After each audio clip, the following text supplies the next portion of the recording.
Hello student, welcome to my channel. आज की video में हम क्लास 10th के अर्थशास्त्र में पार्ट 4 हमारे वित्तीय संस्थान उसमें आज हम आपको बताएंगे कि राज्य के विकास में सहकारिता की क्या भूमिका है और स्वयं सहायता समूह क्या है। जिसमें हमने पिछली वीडियो में बताया था कि सहकारिता क्या है और भारत में सहकारिता का विकास किस प्रकार से हुआ। तो आज वीडियो में हम जान लेते हैं कि राज्य के विकास में इसकी क्या भूमिका है और खासकर बिहार राज्य में। तो बिहार तो एक पिछड़ा राज्य है और यह जब एकीकृत था उस समय इसमें आर्थिक संसाधन बहुत थे ये पैसे कमाने के, लेकिन जब बंटवारा हो गया तो इसकी सारी संपदा जो है झारखंड में चली गई और बिहार में कुछ नहीं बचा। तो फिर झारखंड में चला गया तो जो बिहार था वह बिल्कुल आर्थिक संसाधनों से वंचित हो गया। तो यहाँ सिर्फ कृषि योग्य भूमि रह गई। तो आज जो है बिहार में कृषि योग्य भूमि ही एकमात्र मूल साधन है यहाँ के आर्थिक स्रोत के लिए, आर्थिक जरूरतों के लिए, जिस पर भारत की कुल जनसंख्या का 80% आबादी जो है निर्भर करता है।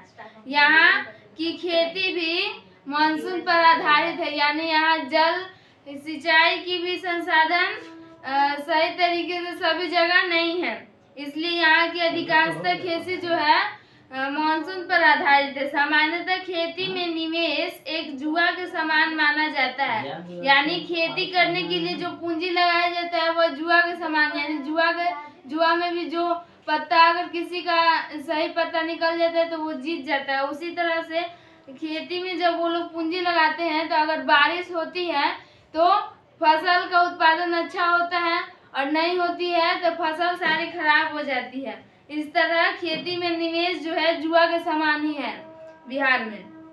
और चूंकि खेती बिहार वासियों का जीवन का आधार है, इसलिए आर्थिक तंगी के बावजूद भी वे जो है इसमें धन का निवेश करने के लिए विवश है।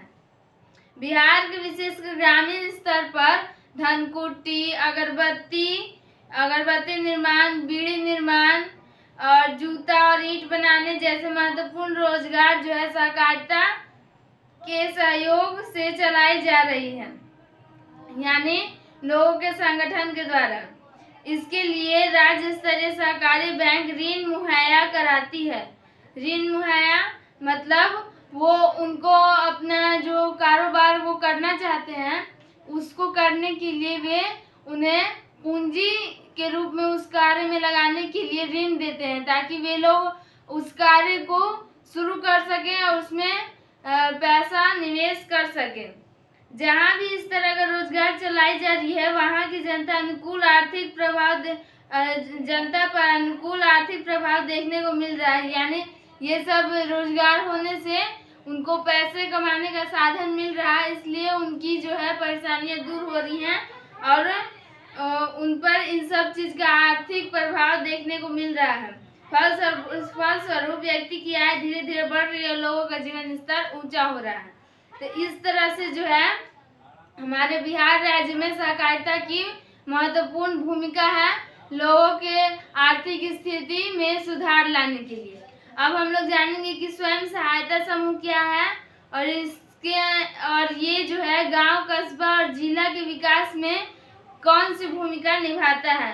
तो स्वयं सहायता समूह जो है 15-20 व्यक्तियों का एक अनौपचारिक समूह है और ये 15-20 व्यक्ति अधिकांशतः खासकर महिलाएं ही होती हैं।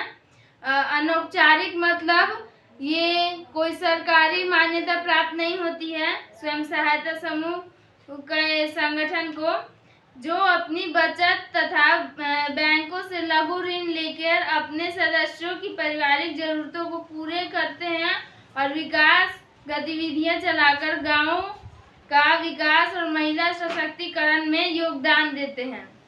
ये जो है स्वयं सहायता समूह अनौपचारिक समूह होता है जो बैंक से लघु ऋण लेते हैं और अपने परिवार के सदस्यों की जरूरतों के लिए कुछ आर्थिक गतिविधियां करते हैं और जिससे गांव का भी विकास होता है और महिला सशक्तिकरण भी होता है।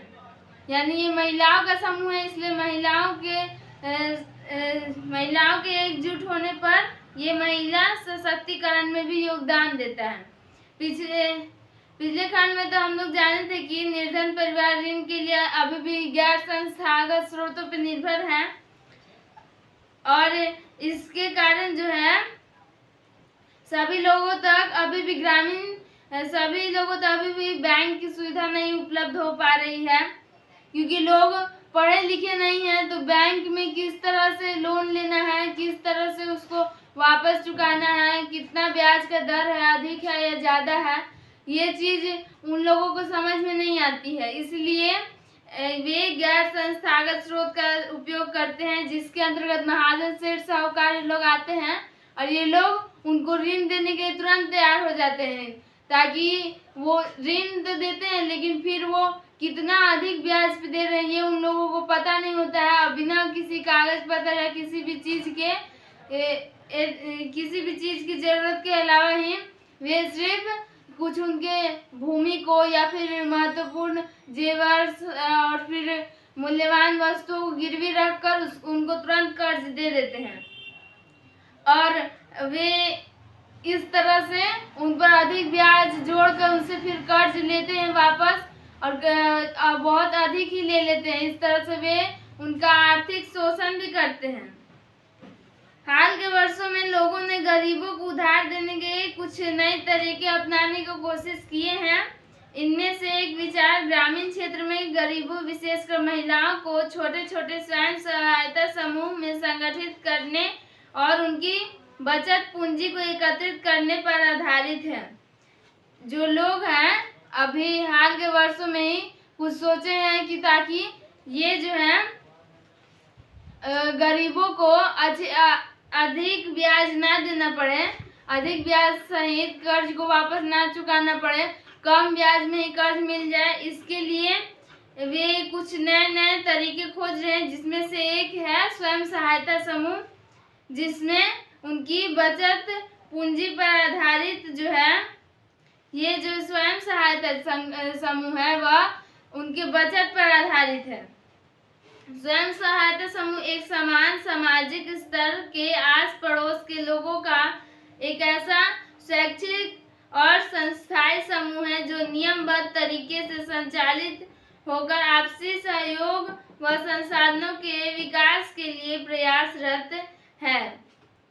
स्वयं सहायता समूह जो है सामाजिक भी है, यानी सभी समाज के हित के लिए भी है और आर्थिक स्तर पर भी है और ये जो है आस पड़ोस के लोगों का एक स्वैच्छिक समूह है, यानी वे अपनी इच्छा से इस समूह में जुड़ सकते हैं। किसी पर कोई जोर जबरदस्ती नहीं है और ये नियमबद्ध तरीके से जो है संचालित होता है और इसमें जो है आपसी सहयोग व संसाधनों, यह जो है आपसी सहयोग के लिए और संसाधनों के लिए प्रयासरत है ताकि लोगों को रोजगार मिल सके और उनकी जो है आर्थिक स्थिति में सुधार आ सके, जिससे जीवन की मूलभूत आवश्यकताओं की पूर्ति हो सके तथा वे अपने जीवन पर बेहतर नियंत्रण कर सके।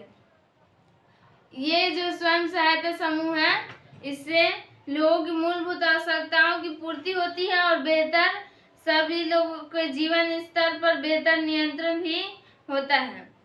तो ये थी गांव, कस्बा और जिले के विकास में इसकी भूमिका कि यह सामाजिक, आर्थिक सभी तरह से निपुण है।